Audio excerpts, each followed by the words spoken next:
Welcome to Swift Creek Customs. This is our first collaboration video, I guess you'd call it. Yeah. So we're going to today be working on some photo backgrounds. We picked up these boards. They are a pre-surfaced kind of an MDF particle board. We picked them up at Menards. They're about 6 feet long, but what we're planning to do is cut them in half, double them up so that they're twice as wide, but only 3 feet high, and then we're going to attach a cleat to the back so they can be hung on a wall in a specific area that we do a lot of photography. And then once the, if we want to switch them out, the cleat will enable us to like lift one up, hang it, change it out as needed, and then there's a whole bunch of different boards with a whole bunch of different patterns at Menards, so we can actually use the cleat system if we find different boards or if we want to make our own custom background. So we have some options with the cleat system, but we're still going to be using the same area to do all the photography because it's a nice quiet room with a lot of light. So the plan from here is to cut these down on the table saw. I'll probably use a doweling jig to put some dowels to connect them. We don't really need them to be held together too well.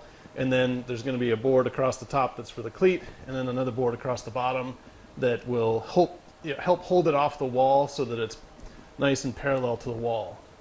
And with that done, we'll be able then to take the other part of the cleat down to where we're going to do our pictures, hang it on the wall, and that's about it. It's going to be a pretty simple project. Should only take, well, it's a project, so it should only take like 15 minutes, but it'll end up taking us probably 2 hours. So Or more. Or more. So yeah. That's how projects go. Yeah. All the time. A quick project takes you a lot longer than you think. Yeah, there's no such thing as a quick project. Yes. So if you like this video, please like it, subscribe to our channel. We're trying to build up our web presence, and we really appreciate any comments or feedback that you can give us. So wish us luck. We're about to get started on this. All right, here we go. I laid down some shelf liner so that we can protect the boards as we're doing a little bit of measuring. We're going to measure to as close as possible to the exact center of each board so that when we cut them and then merge them together, they will be even.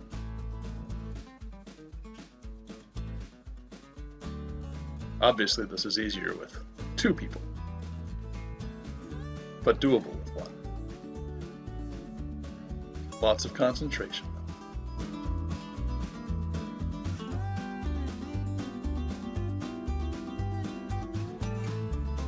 We repeated this process for the second board. Equal amount of concentration. Make sure to look at the camera. I did look at the camera. That was important. We're on YouTube now. Try not to hit you in the face. I used my table saw to cut these in half using a crosscut sled that I had built a few years ago. If you have a table saw and you have not built a crosscut sled, I highly advise this for getting good, accurate, repeatable 90-degree cuts. All right, cut 1 done.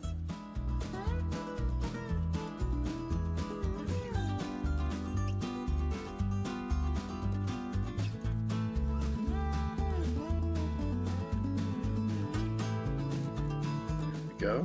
Line it up. And watch those fingers. All right. Here I'm using a 80-tooth crosscut blade that I should have replaced years ago.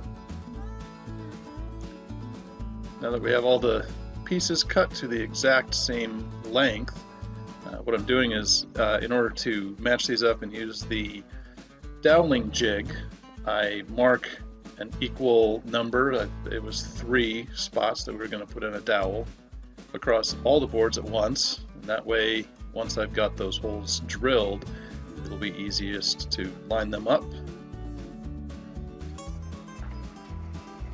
One thing about these melamine textured boards is that they're kind of slippery like a deck of cards. But I'm going to use my clamp that I've got on my mobile workbench to clamp them up. That'll hold them upright. Make it a lot easier to use the doweling jig. So I line up the doweling jig to be centered on each of those lines that I previously drew. And then once I'm confident I've got it perfectly centered, because you want it to be as centered as possible so that the holes line up for the dowel for both pieces. So I go through and I repeat this process 3 holes on each board. Zzz. Sound effects help.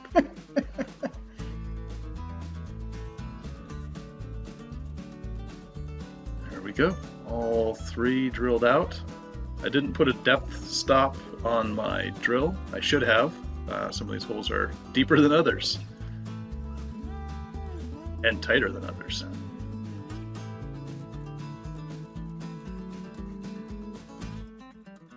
All right, first board done. I'm going to repeat this process for the second board.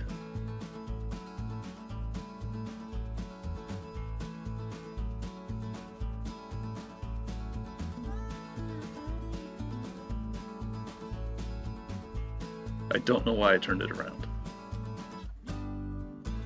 Maybe the markings were different. It made sense at the time. I'll just say that. All right. Here we go again. Line it up. Careful, Stephen. That seemed recklessly fast. Yeah, 4 times the speed.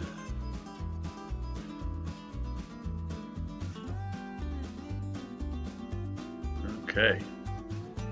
Got all the holes drilled in the second board.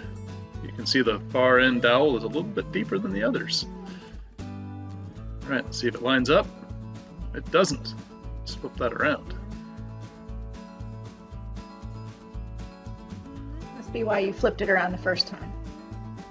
That would not make any sense. All right, nice and flush. That's the way we like it.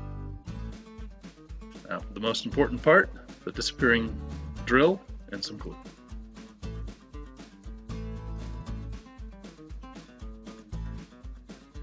I don't need a whole lot of glue to hold these together.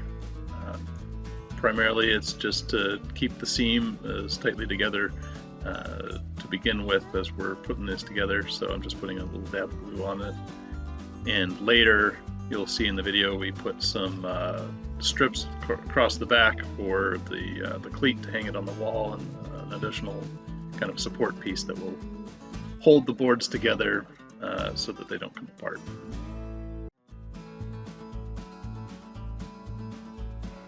Oops, not quite big enough. That's what she said.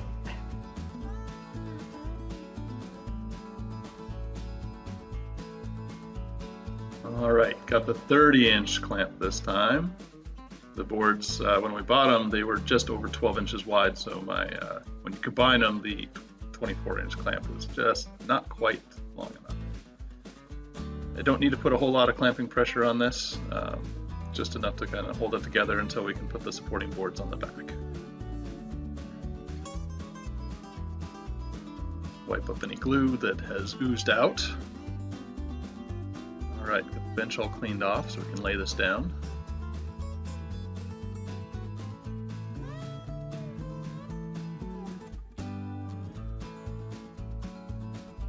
So I didn't have enough foresight to think about clamping the seam so it doesn't move, so I'm just going to clamp it to my bench real quick to make sure that it stays as flat and level as possible before we put on the additional boards. Alright, we're going to work on the second board now, repeating the same process of drilling the holes, making sure that we do a proper dry fit so that we can see that both sides line up and it's nice and smooth. We want it to be as seamless as possible for the photographs. And yep, there we go. I have to switch it around again. This is why dry fitting is important in anything you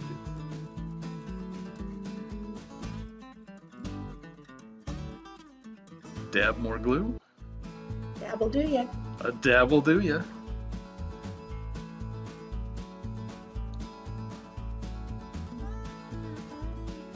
Alright, this time I had some foresight to clamp some small pieces of wood onto the back so that we can support that seam a little bit better, make sure that the board is staying flat and even as we move it around a little bit here. Whoa, easy there, big guy.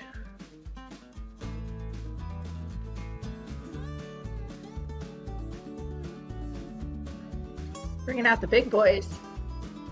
Yeah, I didn't have any more 30-inch clamps, so these, I think they're 5-foot pipe clamps, so we'll have to do. It may seem like overkill, but we don't need to hold it and clamp it for real long before we put on the supporting boards. So just doing another double check. 6 clamps in total. Make sure everything looks good and is nice and flat. We didn't leave it to dry real long before we started working on getting the supporting boards cut out of an additional scrap piece of plywood that I had laying around. I changed out my table saw blade to a 40-tooth ripping blade.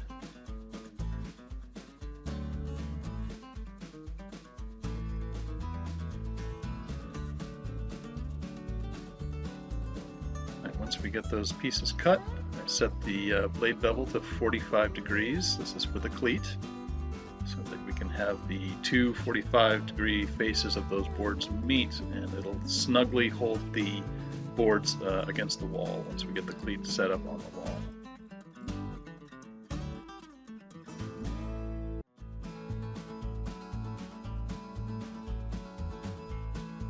So that's what the arrangement will look like on the wall. So it'll kind of pull the photography board against the wall and hold it securely, letting gravity do most of the work, but still make it so that we can interchange it. So this is where we had a little bit of a disagreement on the plan. Our plan in our head were not the same as what we thought. So we had a little bit of a discussion here, and we combined both of our plans together. Yeah, spoiler alert, she won. I wanted to be able to hang the boards in both directions to give it a little bit different look, and he only had a cleat on one side of the board for one direction, and we ended up doing it on both sides. The original plan was to hang them so that the grain ran horizontally or vertically. And I wanted horizontal. And so we made a compromise, and we did it her way. Got the little shop helper there. She wanted to check out what we were doing.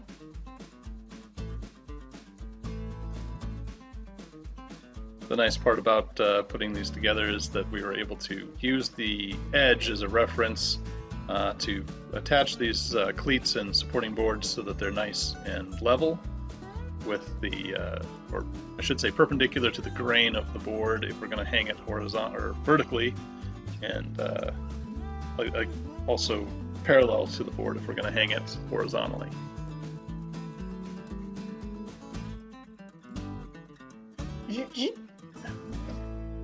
So I use a drill bit with a countersink already on it. Makes these drilling of the pilot holes a lot easier.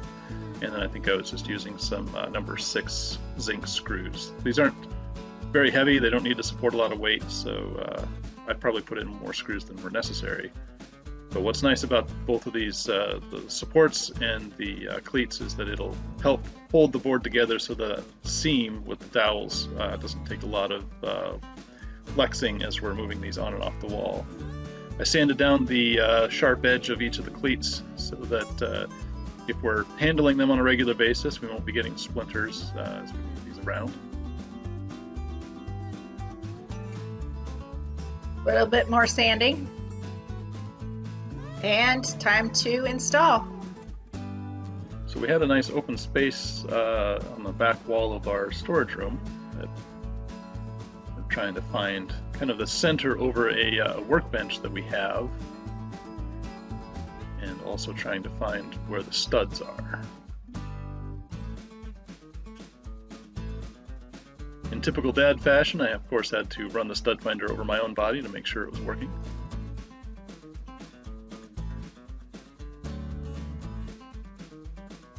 So this is the cleat. This will remain on the wall, and you will be able to hang the photography boards in either orientation. what's nice is that if we decide to pick up additional boards of additional patterns or colors, we can repeat this process and use the same cleat. All right, made sure I marked out clearly where the studs were in the wall. You'll see they're slightly offset to where the cleat is, so I mark on the cleat where they will go and still have the cleats centered over this area. This is a small storage room, so our camera doesn't really like to stay in focus as we move around. I wanted to make sure that the cleat was nice and level, so that when we put on the photography backers, that they will be nice and level, and you can either see the grain of the board running vertically or horizontally. And they're very easy to install. Level, there is the horizontal side that I preferred. And I'm happy that it can go either way. This is how it stays most times, and this is the vertical side of it. Which looks way better. And here are a few examples that I've used the photography backgrounds in my Silhouette Secrets classes and tutorials. Thank you very much for watching.